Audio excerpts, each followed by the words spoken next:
Hey everyone, welcome to Amanda's Book Corner. I'm Amanda, and in this video I'm going to review two books that are coming out today, November 8th. They're both romances, and I loved both of them, and so I wanted to share the love now that they're finally out, and you can read them too. The first book I'll talk about is Never Rescue a Rogue by Virginia Heath, which is the second in her Merriwell Sisters trilogy. And then I'll talk about Better Than Fiction by Alexa Martin, which is a standalone contemporary romance. So first up is Never Rescue a Rogue, which is the sequel to this one here, Never Fall for Your Fiancé, which I read last year and I loved. Check out my review of it because I gave it 5 stars.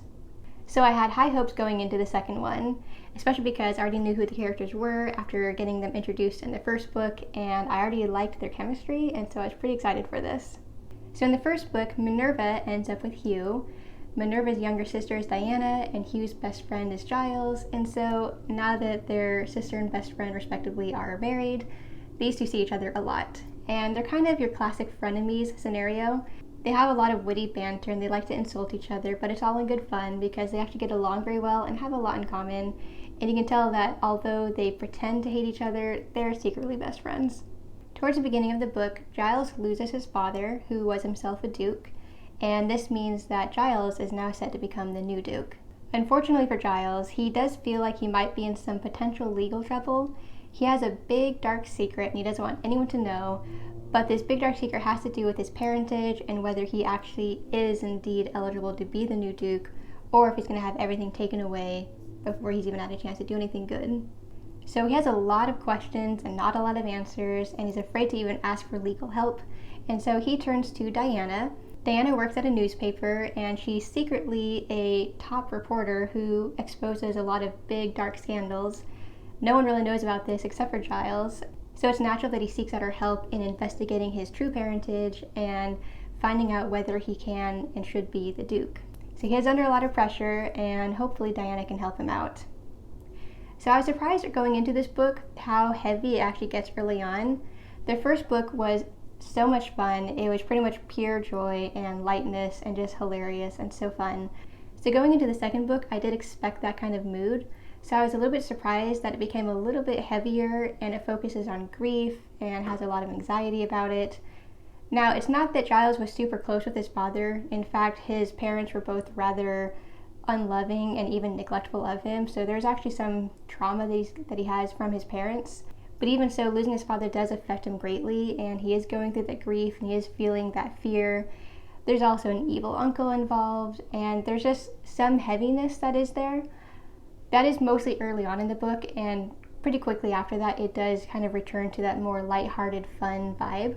But the other thing is that this is kind of a mixed genre here. The first book was pure historical romance and just so much fun. The second book is kind of half historical mystery mixed with half historical romance. So it's a little bit of both in this one. And actually that made me enjoy the book even more. I was kind of surprised by the shift in tone and the shift in genre slightly, but it actually makes it even more enjoyable, and it's just a lot of fun. So with this mystery and with these different events that are happening, this is a fairly plot-driven book, but even so, I would say the characters really shine through. Especially Giles and Diana. I think they're two of the best leads I've seen in a book, especially of this genre. I really enjoyed both of them. They're so fun and they're so funny together. They just have sparks just fly every time they have a conversation with each other. Diana is often described as being very prickly, and she often sees herself as a kind of woman who wants to stay single and just work for a living.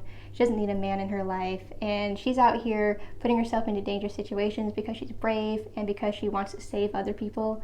She has kind of a hero complex in certain ways, and I just really love her character. She is so fun and so sharp and so prickly, as they say.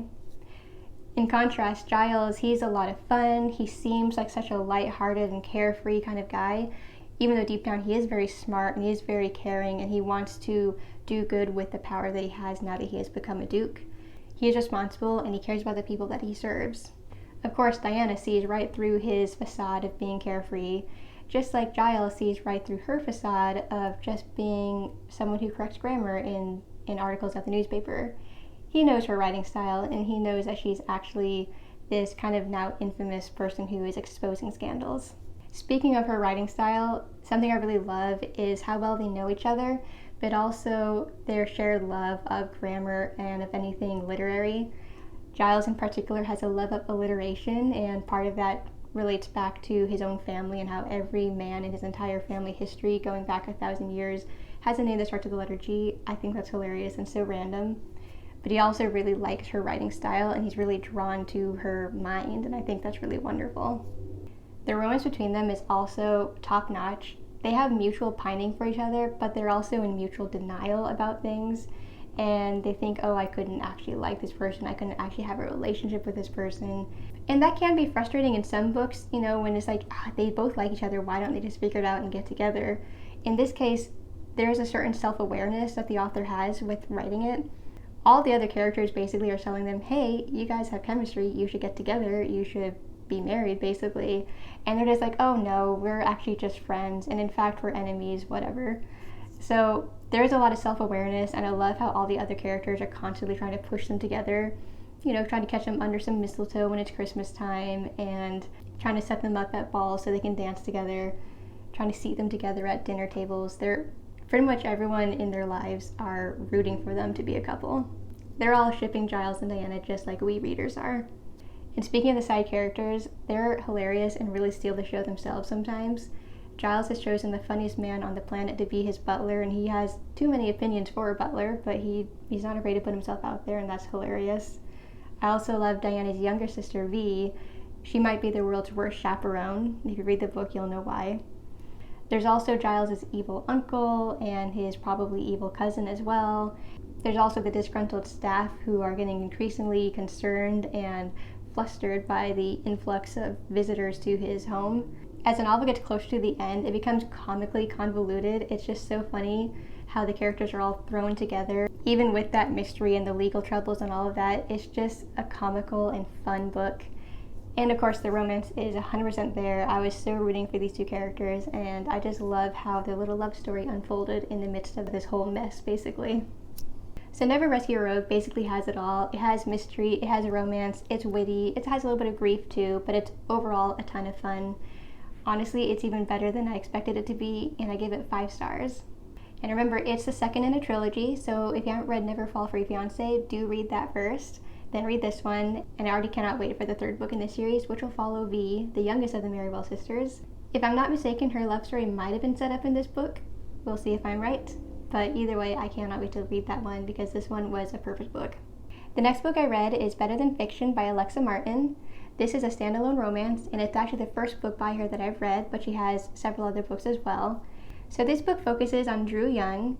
She's in her late 20s, and about a year ago, her grandmother died and left her the Book Nook, which is a bookstore that her grandmother had put her whole career into. And although Drew herself doesn't actually like reading, she has put all of her effort into keeping this bookstore going and keeping her grandmother's memory alive. Her heart isn't in the bookstore itself. Like I said, she doesn't like reading, which is just so foreign to me. But she's also had to put her entire career on hold, and her dreams of becoming a professional photographer and having her own photography book, they've kind of been put on hold, and she's not sure if she'll ever be able to get back to it. She hasn't fully processed her grief, and she does feel like she's floundering in some ways, but she does have a good support system in the form of her best friend Elsie, her half-sister Daisy, and with these 7 old women who were her grandmother's friends, who come by the store once a week for their book club. Now these elderly women, they call themselves the Dirty Birds, probably because they read dirty romances, I don't know. But they have decided that they really need to set up Drew on a date with someone. And they have already picked out the man. His name is Jasper Williams, and he is a romance author.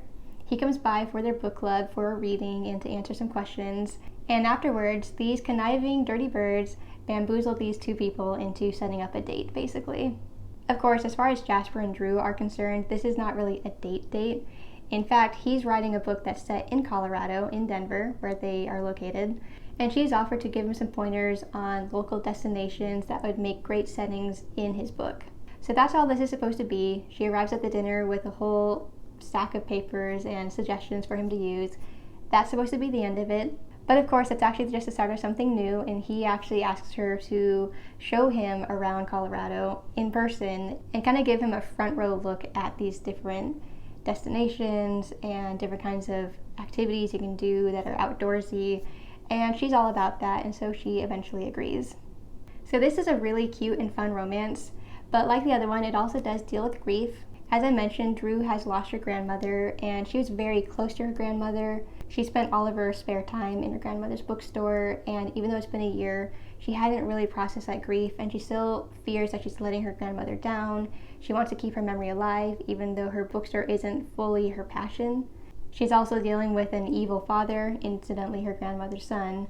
Her father is terrible, honestly just horrible in so many ways, and he's trying to steal the bookstore from her, even though he already inherited the house, so he's just a really greedy guy. So there is some heaviness there, and some chapters do really dive into that grief and processing these different emotions. But there is also a lot of lightness to this book as well.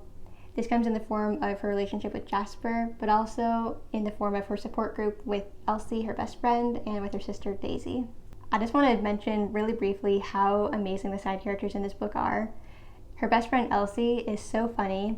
She is a mother with 4 kids, and she's a good mom, but she is so excitable sometimes. I love when she suddenly shouts an exclamation and punches the air because she's so excited about things. She's a very good friend, but also she knows when to push and when Drew needs that extra push. And she's just such a fun person. I wish she was a real person because I would want a friend like that for sure. The Dirty Birds, her grandmother's friends, they're also a hoot and they're so fun. I love that they really care about Drew, but they also aren't afraid to kind of get into her business a little bit. They stick up for her and they protect her as needed, but they also, like Elsie, know when to give her a little push. And then there's Jasper. One thing that's so funny about this book is the way Jasper is described. He's described as being so physically attractive and so hot and just so amazing that every time anyone sees him, they kind of just forget how to function as a human. So many times he'll be interacting with someone, whether that's a waitress or someone who's checking out his tickets or just some person who happens to be in the same room as him, and they'll see him and just be so shocked by his handsomeness that they'll drop the drink they're holding or they won't be able to swipe the credit card that he hands them. It is just so funny. It's actually kind of comical. I can't help but think that the author's kind of poking fun at the way men are described as so attractive in romances, and it feels a little bit tongue-in-cheek and hilarious, and I loved it. The romance is so cute, and I love how it unfolds, and it starts as something very natural. They're complete opposites. I mean, Drew hates reading, and she's very against it, whereas Jasper is a literal author. He has devoted his entire life to books. And I like that he tries to kind of convince her that maybe she does like reading, maybe she just hasn't read the right books. I totally agree with that, by the way. If you don't like reading, it's because you haven't read the right books. Kind of like if you don't like movies, you haven't been watching the right movies. He gives her a whole list of books to read that are kind of related to the activities that they do, and I think that's just so cute. And I might have a guess as to what that first book she read was. I'm not going to tell you, but if you've read the book and you've read the other book that they're referencing, I think you might make the same guess as me.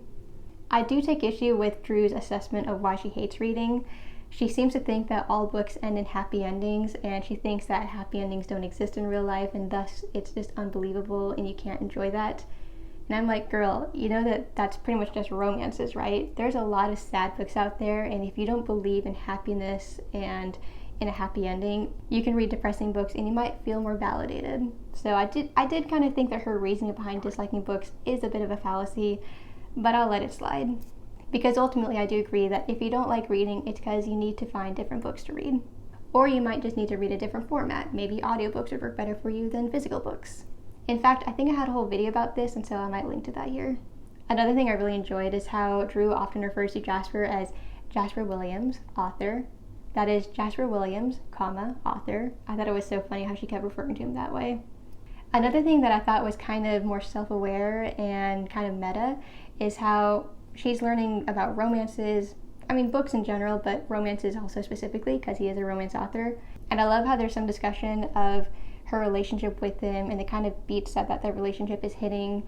And they'll go through something and her friend will be like, oh, you're at this part of your romance. You're at this part of your love story. And then, oh, maybe he needs to do a grand gesture, and maybe you need to do a grand gesture. I just think it's so funny because she's talking about her romance as if she was a character in a romance novel, not realizing that she is, in fact, a character in a romance novel. It is so funny. I thought the relationship was so cute, and even the kind of final act issue that comes up isn't really that bad in my opinion, and so I could see them working through that pretty easily. And I just thought it was adorable, and I loved getting to know Colorado through them. Because indeed, she does show him around Colorado. She does take him on hiking adventures and whitewater rafting, and these are things that I would like to do in real life. I'm not that outdoorsy, but I would like to try it. And so I enjoyed kind of living vicariously through these characters and getting to go on these outdoorsy adventures with them. So I really enjoyed this book, and I enjoyed it all the way throughout, and I give it 5 stars. And I would definitely like to read more from Alexa Martin. This is the first book I've read by her. I know she has one other standalone and I think a 4-part series. That series is all related to sports, and I'm not much of a sports person, but you never know, I might give them a try too. So those are just 2 romances that are out today, one historical, one contemporary, and I think they're both absolutely wonderful, so you should definitely pick them up. They're delightful and you won't regret it. So I hope you enjoyed this book review video. If you did, please like, comment, and subscribe. And to make sure you don't miss any more of my videos, please ring the bell to get all my notifications. I put out about 1 to 2 videos per week, and I hope to see you in the next one. Thanks for watching. Bye.